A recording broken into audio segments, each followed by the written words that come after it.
Welcome to Rich Tribe. Today, we're going to completely rewire how you look at your time, your money, and every single decision you make on a daily basis. We are breaking down exactly how self-made millionaires use the concept of opportunity cost to build massive, massive wealth from the ground up. If you've ever felt like you're just working yourself to the bone, but your bank account isn't really reflecting all that effort, you absolutely need to watch this until the very end. The mindset shift we're about to discuss is literally the bridge between the working class and the wealthy. Okay, look, that sounds awesome in theory, but let's be real for a second. If I'm already out here working 50, maybe even 60 hours a week, and I'm putting in maximum effort at my job, why aren't I getting rich? It kind of feels like the harder I work, the more I'm just running in place on a treadmill. Well, here's the harsh truth. Working harder by just trading your time for a paycheck, it's a total trap. I mean, time has a hard ceiling, right? You can only work so many hours before pure exhaustion kicks in. And in today's world, wages have barely budged in real terms, while the cost of everyday living, housing, healthcare, education, has just sprinted ahead. You can work incredibly hard and still end up with absolutely zero left to invest. True wealth isn't built through just brute force effort. It's built through leverage. You can have two people working equally as hard, but the one who builds leverage through ownership, capital, and scale, that's the one who builds actual generational wealth. Section 1. The math of opportunity cost, shifting from saving pennies to optimizing time.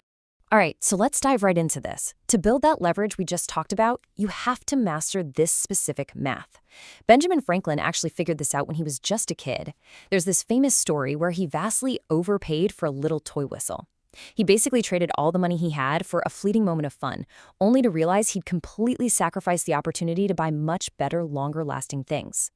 Later in life, whenever he saw people sacrificing their health for temporary pleasure or giving up their peace of mind just for some political favor, he'd say he pays too much for his whistle. Self-made millionaires never pay too much for the whistle. They evaluate every single action based on what it's costing them in long-term potential. Okay, the history lesson is cool and all, but how does that math actually play out for, an average person right now?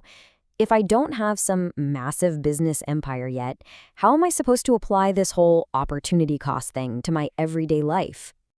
Great question. You start by valuing your time way before the market does. I want you to imagine your absolute highest level skill, or the ultimate goal you're working towards, is worth $200 an hour. You have to start operating as if your time literally costs you $200 for every single hour you spend. And this brilliantly illustrates exactly how millionaires think. Let's say you're doing your own accounting or some really tedious admin work just to save a few bucks.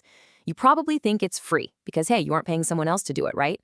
But if your time is genuinely worth $200 an hour, doing it yourself is actually a massive loss. If you go out and hire an accountant for $20 an hour, you just bought back an hour of your own time to focus on high-yield, needle-moving activities. You literally just gained $180 of value. The wealthy simply do not act as their own cheap labor. Which brings us to Section 2, buying value, not price, the mindset shift on spending. Wait a minute, hold up, aren't millionaires usually known for being incredibly frugal? Isn't frugality literally just the practice of hunting down the absolute cheapest price for every single thing you buy? No, not at all. That's a huge misconception. Financially poor people buy pricing. Self-made millionaires buy value. Let's look at buying a car, for example. A TV commercial pops up showing a brand new VW lease for, say, $299 a month. It looks incredibly affordable on paper, but after 36 months, you've paid out $11,000, you hand the keys back, and you own absolutely nothing. You just bought pricing. A millionaire, on the other hand, looks at a 2-year-old used Ford. You pay to actually own it. And the crazy part is it retains its asset value. That lease gives you a temporary high, but buying value actually builds a baseline of solid assets. And the real data totally backs this up. In studies tracking self-made millionaires, a whopping 64% describe their homes as just modest, and over half of them have owned that exact same home for 20 years or more.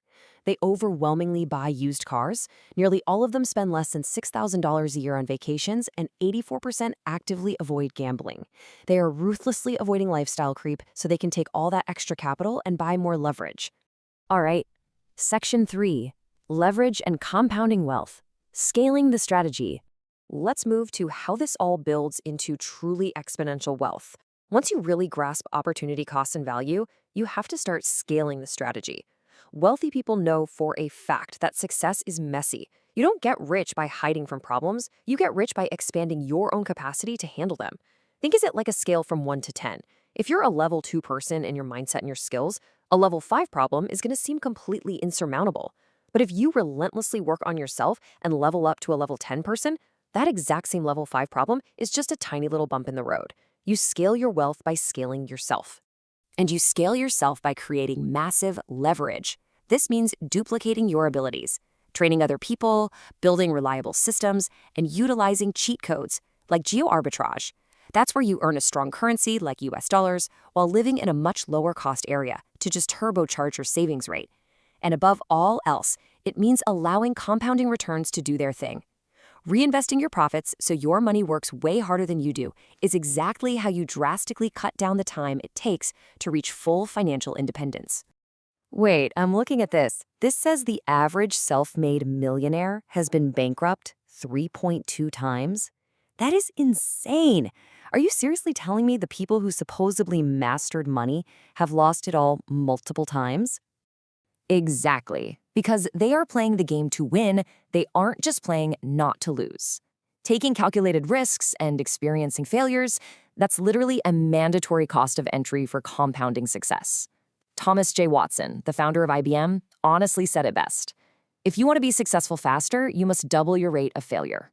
And hey, before we get to our final and honestly most crucial point about what all this wealth is actually for, make sure to subscribe to the Rich Tribe channel. Drop a quick like on this explainer, comment down below with your biggest takeaway so far, and definitely share this with someone who needs to hear it. Section 4. The true meaning of freedom. Avoiding the regrets of the rich. I've really got to ask, though, because I always wonder this when I see billionaires and multimillionaires in the news.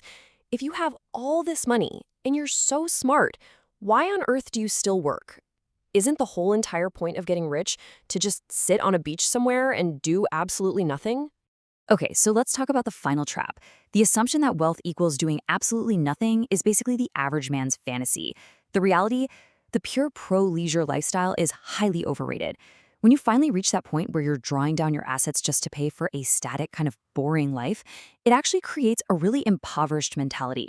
You start counting pennies again out of this sheer fear of inflation or sudden market drops. True financial freedom isn't about escaping work forever. It absolutely requires having an ongoing purpose.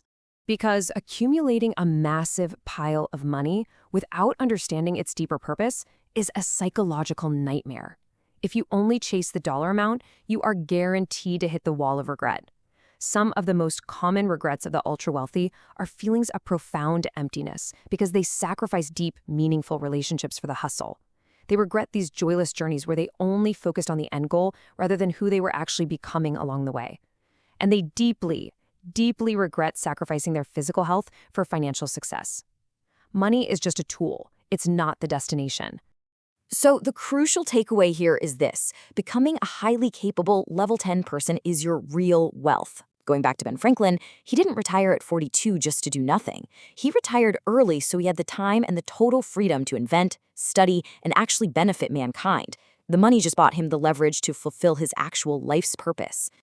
Man, that really puts that 50-hour work week into perspective. If you aren't actively building leverage, you're pretty much just trading your life away. Exactly. So I'll leave you with this final thought.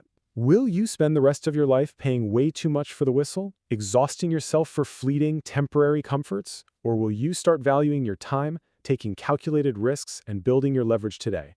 The choice is entirely yours.